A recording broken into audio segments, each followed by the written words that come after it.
Assalamualaikum warahmatullahi wabarakatuh. Kembali lagi kita akan belajar tematik 3D hari ini tanggal 20 November 2020.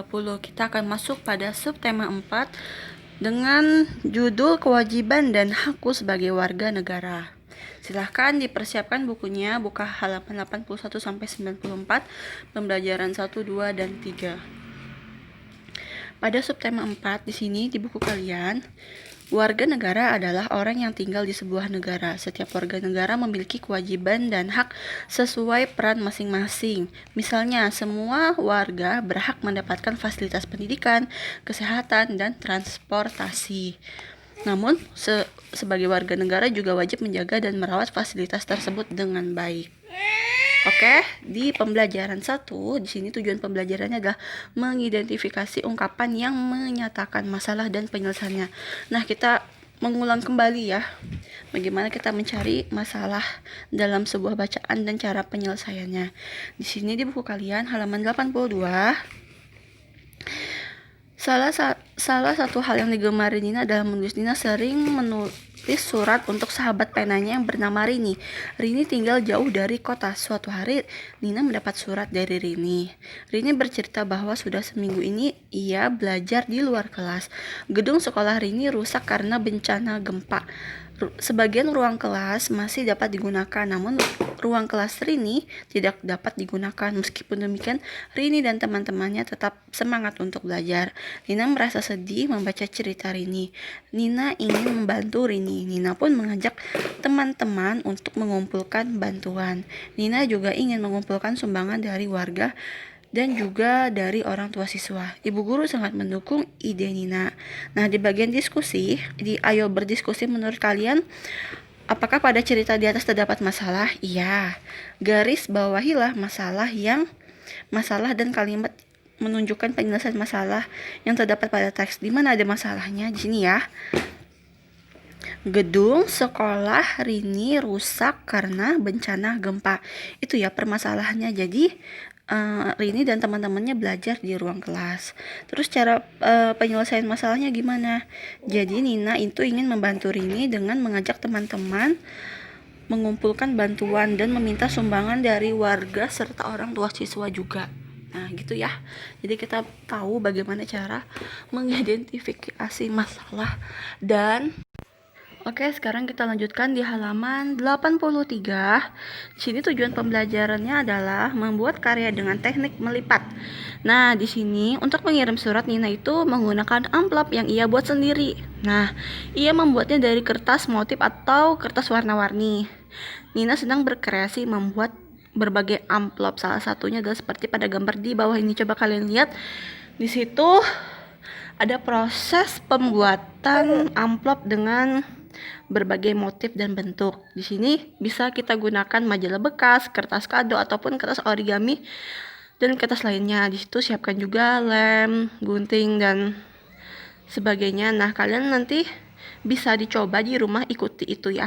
Bagaimana membuat amplop sesuai dengan kreasi kalian masing-masing. Oke, lanjut. Oh, maaf, Ibu lupa buka slide-nya ini ya di halaman 83. Cara membuat amplop dari kertas origami atau kertas kado. Nah, sekarang di pembelajaran 2, tujuan pembelajarannya adalah menyebutkan hak dan kewajiban sebagai warga negara. Setelah mendapat fasilitas pendidikan, setiap warga negara juga berhak mendapatkan fasilitas kesehatan. Contoh fasilitas kesehatan adalah puskesmas, rumah sakit, dan juga biaya bantuan kesehatan bagi yang tidak mampu. Nah, kita baca ya. Teks bacaan ini di bagian A yang membaca. Suatu hari Tony mengeluh kesakitan. Pipinya terasa bengkak. Gusi belakang Tony sakit sekali. Ibu segera mengajak Tony untuk berobat. Untung saja di dekat rumah Tony terdapat puskesmas. Layanan di puskesmas sudah lengkap. Di sana terdapat dokter gigi dan perawat yang bertugas.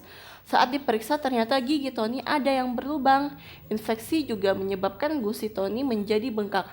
Hal itu disebabkan Tony malas menggosok gigi. Dokter pun menanyakan apakah Tony menggosok gigi dengan teratur. Tony lalai menjalankan kewajibannya menjaga kesehatan. Tony menyesal dan meminta maaf kepada ibu. Tony berjanji akan rajin menggosok gigi. Nah, jawablah pertanyaan berikut. Nomor 1, hak apa yang diperoleh Tony? Hak untuk mendapat fasilitas kesehatan. 2, kewajiban apa yang dilalaikan Tony? Apa kewajiban yang Tony lalaikan? Yaitu Tony melalai menjalankan kewajibannya menjaga kesehatan. Apa akibat melalaikan kewajiban tersebut? Akibatnya apa? Tony sakit gigi. Nomor 4, kewajiban apa yang dimiliki ibu dan Tony? Kewajiban apa yang dimiliki ibu Tony dan dokter? Kewajibannya apa? Untuk mengingatkan Tony menjaga kesehatan. Dan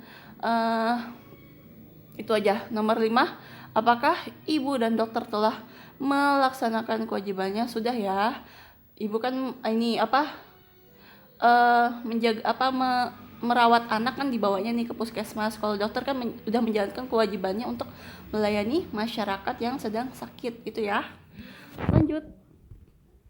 Nah, di halaman 87 itu di sini pelayanan di puskesmas atau rumah sakit merupakan pemenuhan hak warga negara. Kita ini sebagai warga negara mendapatkan fasilitas umum. Selain mendapatkan sarana kesehatan, kita juga berhak mendapat fasilitas umum lainnya. Misalnya tuh di buku kalian gambar pertama itu terminal bus. Nah, situ kita berhak nih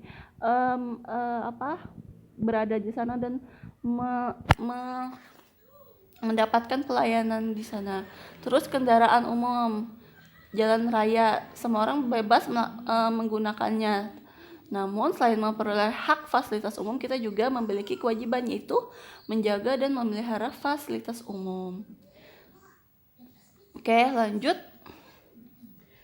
Tujuan pembelajarannya adalah di halaman 87 itu menceritakan secara lisan masalah dalam cerita dan menentukan penyelesaiannya. Oke. Permen adalah makanan kesukaan Tony. Setiap hari Tony selalu makan permen, padahal ibunya sudah menasihati Tony agar tidak makan permen berlebihan. Setelah makan permen, Tony lupa menggosok gigi. Akibatnya gigi Tony sakit. Pernahkah kalian seperti itu, anak-anak? Nah, jadi ibu mengantarkan Tony ke dokter gigi. Setelah diperiksa, dokter menyarankan Tony untuk rajin menggosok gigi. Dokter juga mengajarkan Tony cara menggosok gigi yang baik dan benar. Tuh, lihat ya di buku kalian cara menyikat gigi. Nomor 1, gigi atas disikat, terus kedua gigi atas dan bawah. Nomor 3, bagian dalam disikat juga, maupun atas maupun bawah. Nomor 5, lidah pun juga disikat. 4 itu ya, atas bawah juga. Nah, itu. Kita lanjut. Di pembelajaran 3 di sini kewajiban dan hak hendaknya dilakukan secara seimbang. Hak mendapat pengajaran dan fasilitas pendidikan harus diiringi dengan keinginan untuk belajar agar menjadi anak yang cerdas. Salah satu hal yang dapat dilakukan adalah dengan gemar membaca. Di sini ayo bermain peran. Di sini kalian bisa dibaca saja bukunya, dan apabila kalian ingin bermain peran, bisa saja kalian bersama kakak atau adik kalian. Misalnya kalian jadi Kak Puput, yang teman kakak kalian menjadi Made gitu ya. Yang satunya lagi jadi Tony. Silakan saja dipraktekkan di rumah masing-masing. Nah, tuh. Terus di pembelajaran selanjutnya pada halaman 93 itu tujuan pembelajaran adalah membuat karya dengan teknik melipat. Di halaman 94 bisa dilihat itu ada teknik melipat yang akan dilakukan oleh Made. Silahkan dibaca dan dilihat gimana sih proses pembuatannya dan menjadi apa akhirnya tuh. Jadi pohonnya bisa berdiri, terus bunga-bunganya berdiri. Itu ada teknik dan caranya masing-masing dengan cara kalian baca buku kalian ya. Itu saja yang dapat Ibu sampaikan. Untuk tugasnya kalian membuat amplop dari kertas origami ataupun kertas bekas atau kertas kado. Pada halaman 83 buatlah sebanyak 4, lalu kalian foto dengan kalian juga ya. Foto amplopnya beserta kalian. Oke? Terima kasih. Wassalamualaikum warahmatullahi wabarakatuh.